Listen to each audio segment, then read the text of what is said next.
Munnabyabufuzi Kenya Raila Odinga eyamalidde mu kifo ekyokubiri mu kulonda kw'omukulembeze w'eggwanga okwaliyo ku lunaku olwokubiri olwa Ssabbiiti ewedde yavuddeyo olunaku lw'eggulo n'awakanya ebyafulumiziddwa akakiiko ak'ebyokulonda e Kenya nga byoleka munne bwe baabadde mu lwokaano William Ruto nti yeyawangudde okulonda kuno.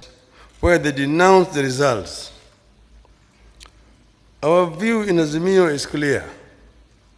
The figures announced by Mr. Chebukati are null and void. Odinga yalaze nga bibagenda okukozesa amakubo agalambikiddwa mu ssemateeka w'eggwanga eryo okusoomooza ebyo ebyalangiriddwa ssentebe w'akakiiko k'ebyokulonda e Kenya Wafula Chebukati. Ono era yeesigamye nnyo ku nsonga y'okwetemamu kw'abakamisona mu kakiiko k'ebyokulonda abana bwe baavuddeyo ne bawakanya ebyasomeddwa ssentebe w'akakiiko k'ebyokulonda Wafula Chebukati, ekintu ekiwadde abawagizi b'Odinga essuubi nti oba oliawo yayolekedde okufuna obwenkanya mu kkooti. As a better leader, and this is not the end of it. People still believe in it. Even the elect yesterday, the president-elect geared that they will work together. I think even before that, those who are versed with history know Dr. Samuel Ruto was like Odinga's son. For those who doesn't know, he came from Odinga's son. Schedule yokuna n'eyokubiri nti memba yenna waba tamatiddeewo n'asala ya okusinziira ku byo babateeseza waliwo emitendera mu balina okukola ki okuyita era ng'etteeka eryo ligezaako okutangira memba yenna okweteeka ku luyi lw'omukulembeze oba kandidate yenna oba okugezaako okuba nti ayina sayidi gy'awagira. Etteeka likitangira nnyo nti nze mpagira mwami Ruto, nze mpagira mwami Odinga, era ne muvaayo mu lwatu ne mukola ki. Kyokka munnamateeka wa kuno Matovu Asuman agamba nti Odinga agenda kusanga akaseera akazibu okumatiza kkooti nti waliwo ebirumira ebireetera akalulu okusazibwamu. Namba 2 ku namba 5 mpaka namba 7 mu schedule ey'okubiri kalambika bulungi katya koramu eyeetaagisa nga akakiiko kagezaako okwandolinga emirimu gyako. Akakiiko etteeka ligamba okusinziira mu tteeka eryo nti koramu erina okubeera nti koramu eri constituted oba okulabika nti namba y'abantu yentuufu esaanidde okulabika nti bawuliriza kyonna ekiba kyetooloddwako ku nsonga eyo balina okubeera ekitundu ku kakiiko ako. Era etteeka ne ligamba nti ekitundu ku kakiiko ako as long as abantu baweze 3 mu namba kitegeeza koramu oba namba entuufu evunaanyizibwako okulabika nti balina ensonga gye bawulira erina okubeera nga etambulika.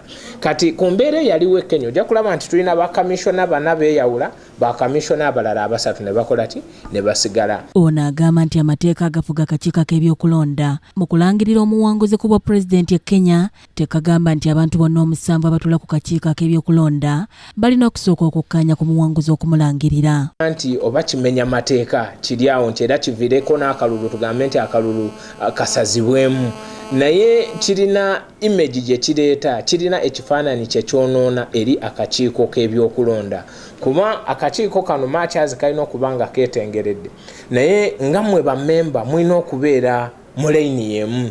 Kati webukeera ku makya ne mugamba nti ffe okusinziira ku bifulumye tetubiwagira bino ate tubiwagira, kitegeeza munnansi oba omulese ng'ali awo ali mu kuyaggayagga. Kati ate kino kiwa omuwenda oba omuwaatwa ku omuntu yenna abanga tayiseemu obanga akalulu kamulemye okulabika nti ayina waatandikira okwemulugunya. Ono kyokka alaze ebituli byayinza okulaga kkooti ebyeyolekedde mu kugatta n'okulangirira Ruto ku buwanguzi naddala obululu obwalangirirwa okuva mu bitundu nga tebukwatagana ssaako n'obululu obutabaliddwa.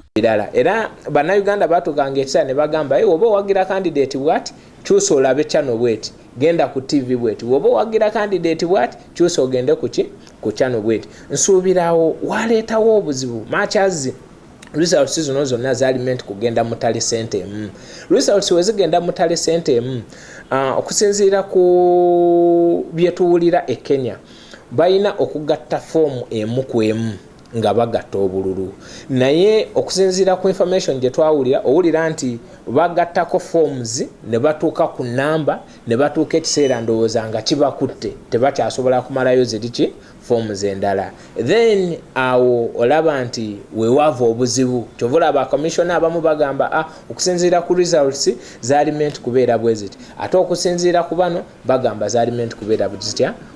Omuntu asomooza ebibeera birangiriddwa ku bwa pulezidenti mu ggwanga erya Kenya abeera alina okukikolera mu bbanga lya nnaku 7, so ng'era ssemateeka w'enaawa kkooti ensukkulumu ennaku 14 okuwulira n'okuwa ensala yaayo mu musango gw'ebyokulonda nga guno. So ne ku mulundi guno okusinziira ku mbeera eriwo March balina ennaku 30 okulabika nti omukulembeze omulala tugeze kkooti esazizaamu okulonda alina okulondebwa.